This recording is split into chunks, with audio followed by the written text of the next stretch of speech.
Você está escutando o Pode Brechar, o podcast do Brechando. Antes de começar este podcast, eu preciso afirmar que todas as informações foram coletadas em sites e materiais de pesquisa, além de que todas as fontes são ditas durante todo o podcast. Além disso, a gente visitou os locais que serão mencionados durante esses 8 episódios. O objetivo deste podcast é mostrar um pouco das nossas visitas nos lugares históricos da cidade. E para saber mais, acesse o brechando.com, onde teremos uma página exclusiva da primeira temporada do Pode Brechar. Dito isso, vamos começar o segundo episódio. Natal, 15 de outubro de 2022. Sábado de tarde. Acordei por volta das 11 horas da manhã, arrumei, coloquei a melhor maquiagem, uma camiseta branca e tênis. Resolvi sair de Capim Macio pela via costeira, onde estava um mar azul e agitado, sob a minha concepção. Sobre a minha maquiagem, vou fazer uma autodescrição. Estava com sombras avermelhadas e olhos bem delineados. Resolvi almoçar na Cidade Alta, onde caprichei no self-service. Vizinho estava o Espaço Cultural Rui Pereira, com chorinho e samba em peso, trazendo simpatizantes de todas as idades. No entanto, entre as festas profanas, haviam pessoas que estavam se arrumando para a missa. Em poucos metros temos a Igreja do Galo, a única do Rio Grande do Norte que apresenta o estilo barroco.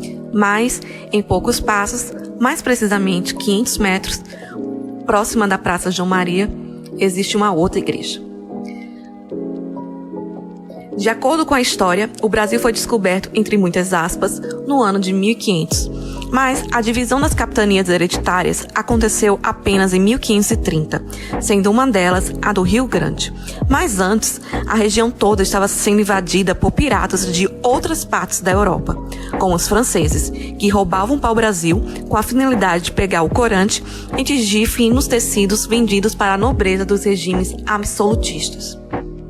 E no fim do século XV, uma igreja foi erguida onde chamamos de Igreja Matriz de Nossa Senhora da Apresentação, também conhecida como a Antiga Catedral, que vamos contar a sua história no segundo episódio do Pode Brechar.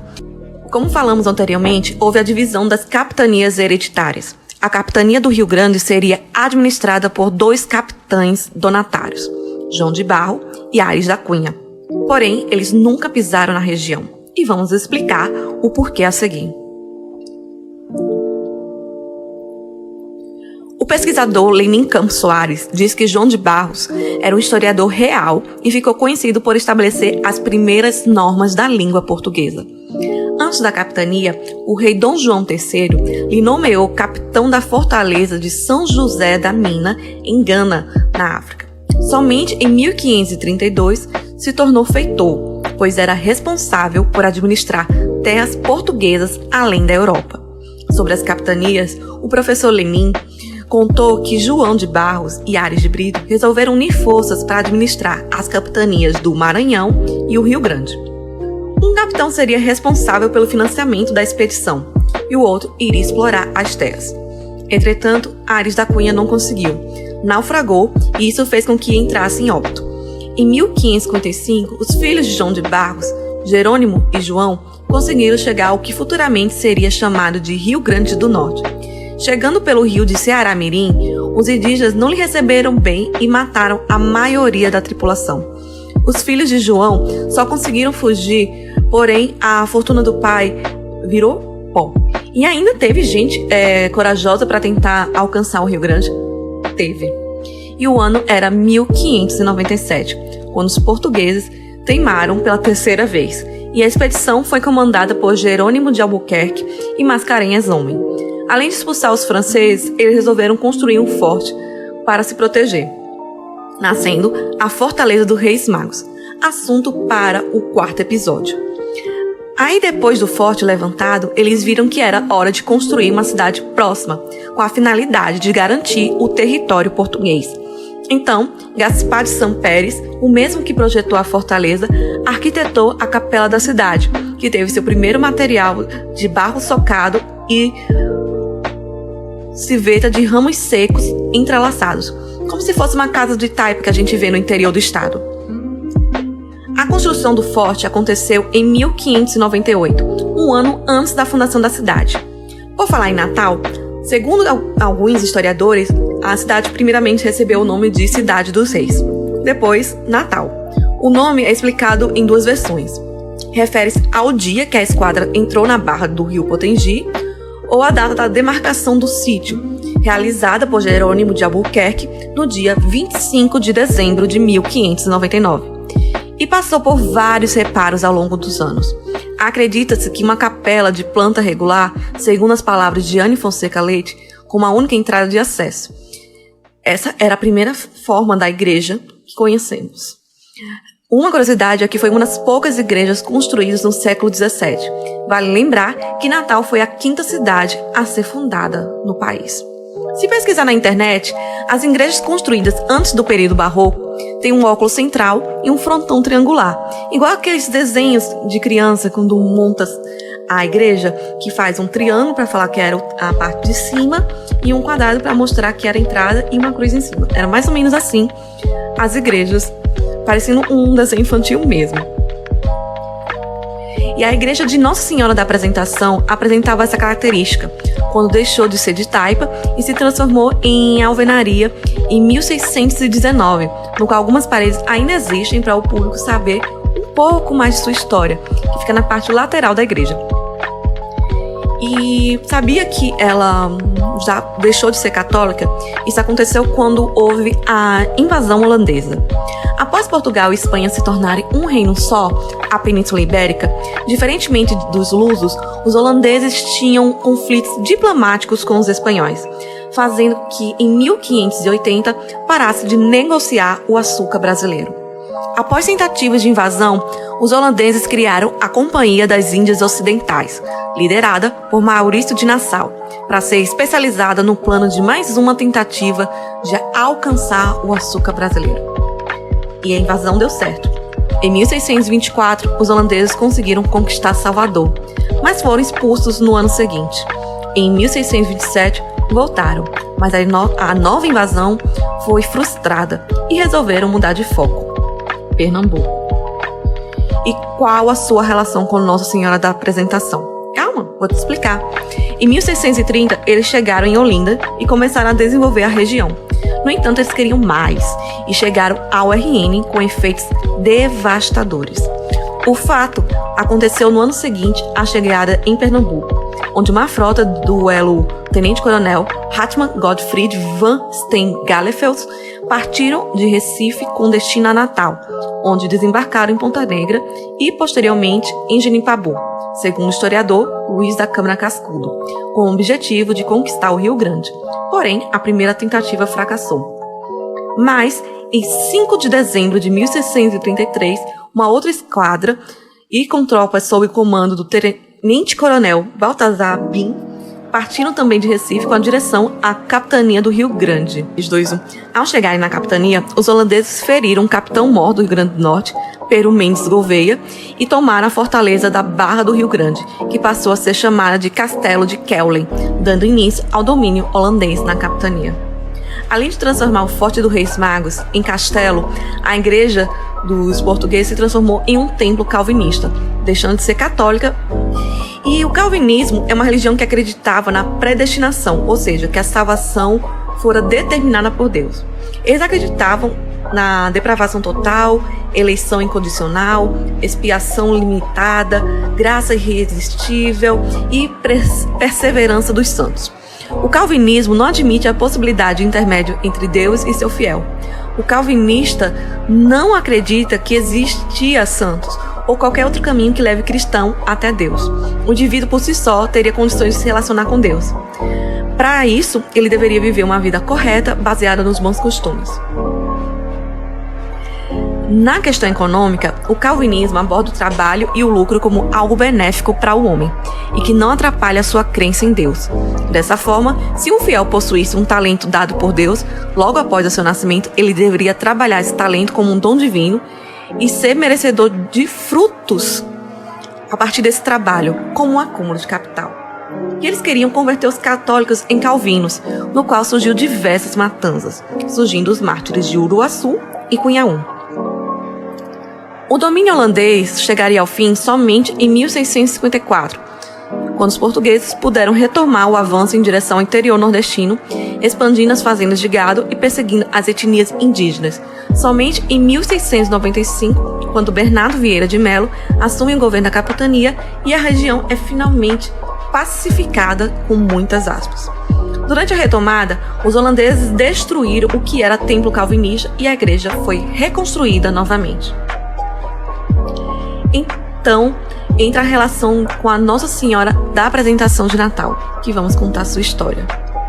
O ano era de 1672, quando houve uma reestruturação sob a administração do padre Leonardo Tavares, no qual construíram a torre da igreja, o arco cruzeiro que vemos hoje e as capelas laterais, além do tradicional sino que indica as horas que toda a cidade escuta.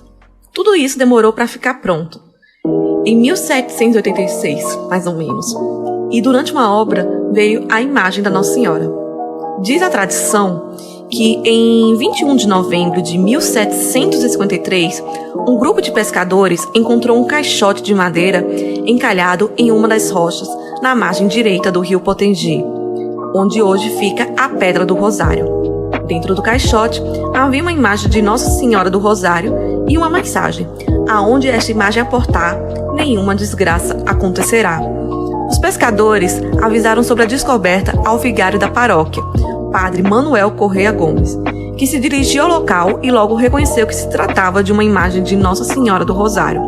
Porém, como o dia 21 de novembro é o dia da apresentação de Maria ao Templo de Jerusalém, a santa foi batizada de Nossa Senhora da Apresentação e proclamada padroeira da cidade de Natal.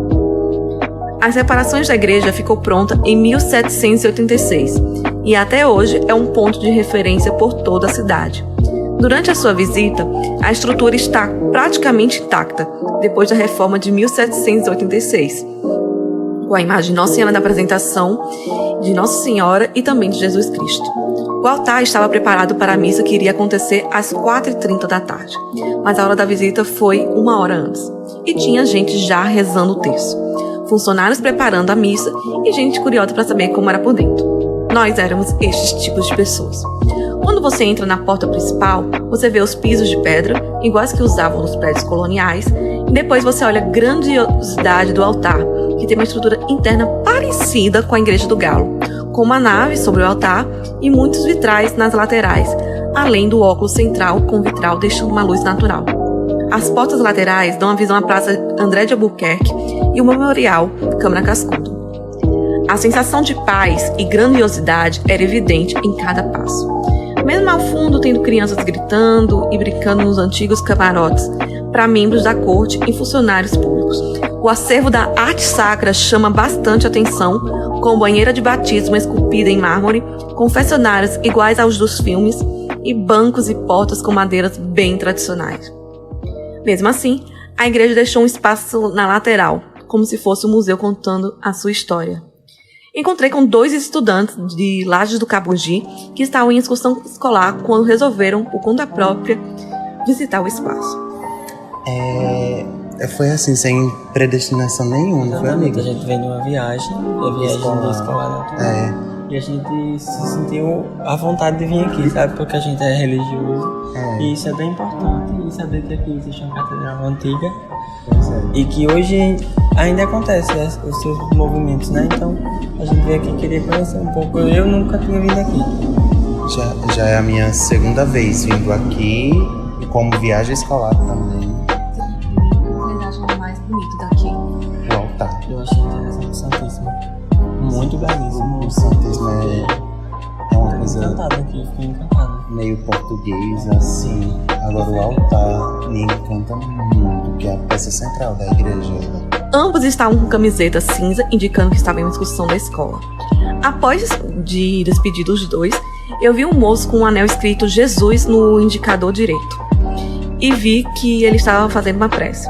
Vestindo camisa polo, casaco jeans, eu cumprimentei e me apresentei. Perguntei seu nome, que se escreve Jason, igual o filme, no qual cheguei a fazer a brincadeira. Jason, no filme é Jason. Tá, com S, pronunciando como S, né? Pronto, já fiz um... O senhor trabalha na igreja? Não, apenas eu participo às missas aqui aos sábados. Sim. E por que você resolveu participar da missa na Catedral Antiga? Então, eu sempre fui muito ativo nas comunidades e por um certo tempo morando fora, aqui em Natal fiquei sem participar em paróquia e vim aqui por ser mais próximo ao centro. E o que você acha mais bonito da Catedral Antiga?